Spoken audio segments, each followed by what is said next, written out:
প্ৰকাশ পাইছে অসম লাইভ সুধাকণ্ঠ ৰচনা প্ৰতিযোগিতাৰ ফলাফল। অসম লাইভৰ উদ্যোগত সুধাকণ্ঠৰ জন্ম শতবাৰ্ষিকীৰ আয়োজন।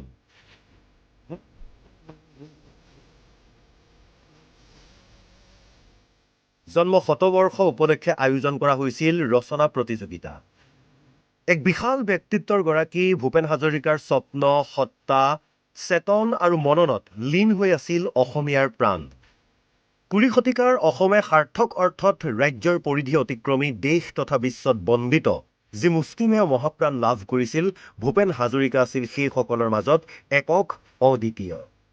সেই বটবৃক্ষস্বৰূপ সুধাকণ্ঠ ভূপেন হাজৰিকাৰ জন্ম শতবাৰ্ষিকী উপলক্ষে অসম আৰু অসমীয়াৰ প্ৰিয় ছেটেলাইট চেনেলে লোৱা একাধিক কাৰ্যসূচীৰ ভিতৰত আছিল অষ্টমৰ পৰা দ্বাদশ শ্ৰেণীৰ মাজত ৰচনা প্ৰতিযোগিতাৰ আয়োজন। যোৱা ৮ ছেপ্টেম্বৰত ভূপেন হাজৰিকাৰ জন্ম শতবৰ্ষ গৰকা উপলক্ষে অসম লাইভৰ অধ্যক্ষ নৃপেন দাসে মানস কৰিছিল সুধাকণ্ঠৰ জন্ম শতবাৰ্ষিকী উদযাপনৰ। নৃপেন দাসে লোৱা তেনে প্ৰথম কাৰ্যসূচীৰূপে এই ৰচনা প্ৰতিযোগিতাৰ বিষয় আছিল অসমৰ সমাজ জীৱনলৈ ডক্টৰ ভূপেন হাজৰিকাৰ অৱদান। প্ৰথম পুৰস্কাৰৰ অৰ্থমূল্য ২৫,০০০ টকা, দ্বিতীয় পুৰস্কাৰ ১০,০০০ আৰু তৃতীয় পুৰস্কাৰ ৫,০০০ টকা। অসমৰ বিভিন্ন গাঁও, নগৰ অঞ্চলৰ প্ৰায় ১০০ প্ৰতিযোগীয়ে অংশ লোৱা এই ৰচনা প্ৰতিযোগিতাৰ বিচাৰকৰ দায়িত্বত আছিল দুই লেখক, সমালোচক ডক্টৰ অৰ্চনা পূজাৰী আৰু ডক্টৰ ধৰণী লাহন। দুয়োগৰাকী বিচাৰকে তন্ন তন্নকৈ পৰীক্ষা কৰে প্ৰতিগৰাকী প্ৰতিযোগীৰ ৰচনা আৰু তাৰ আধাৰতেই অৱশেষত প্ৰকাশ কৰা হৈছে প্ৰতিযোগিতাৰ ফলাফল। অসমীয়া জাতিৰ বটবৃক্ষ স্বৰূপ ডক্টৰ ভূপেন হাজৰিকাৰ জন্ম শতবাৰ্ষিকীৰ লগত সংগতি ৰাখি আপোনাৰ প্ৰিয় চেনেল অসম লাইভ 24-এ এখনি ৰচনা প্ৰতিযোগিতাৰ আয়োজন কৰিছিলে। অষ্টমমান শ্ৰেণীৰ পৰা দ্বাদশ শ্ৰেণীলৈ এই ৰচনা প্ৰতিযোগিতাৰ আমি আয়োজন কৰিছিলোঁ আৰু তাৰ ফলাফল ইতিমধ্যে আমাৰ হাতত আহি পৰিছে। আমি সেই ফলাফল আজি ঘোষণা কৰিম। প্ৰথম পুৰস্কাৰ হিচাপে য'ত কোৱা হৈছিল নগদ ২৫,০০০ টকা, দ্বিতীয় পুৰস্কাৰ আছিল ১০,০০০ আৰু তৃতীয় পুৰস্কাৰ ৫,০০০ টকা আমি ৰাখিছিলোঁ। সেই প্ৰতিযোগিতাৰ ফলাফল আজি আমাৰ হাতত আহি পৰিছে।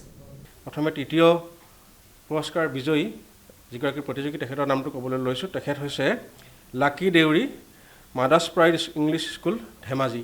দ্বিতীয় স্থান পাইছে বাস্তৱ দাস, অসম জাতীয় বিদ্যালয়, গুৱাহাটী।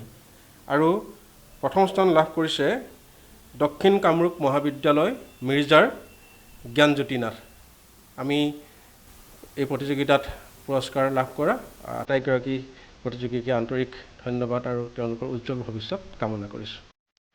২৫,০০০ টকা অৰ্থমূল্যৰ প্ৰথম পুৰস্কাৰ লাভ মিৰ্জাৰ দক্ষিণ কামৰূপ মহাবিদ্যালয়ৰ জ্ঞানজ্যোতি নাথৰ।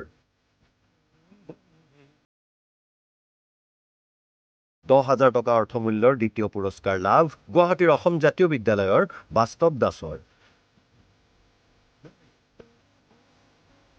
৫,০০০ টকা অৰ্থমূল্যৰ তৃতীয় পুৰস্কাৰ লাভ ধেমাজিৰ মাদাৰ্ছ প্ৰাইড ইংলিছ স্কুলৰ লাকি দেউৰীৰ। শীঘ্ৰেই অসম লাইভ সুধাকণ্ঠ ৰচনা প্ৰতিযোগিতাৰ পুৰস্কাৰ বিজয়ীসকলক গুৱাহাটীত পুৰস্কৃত কৰা হ'ব। News desk report, Assam live 24।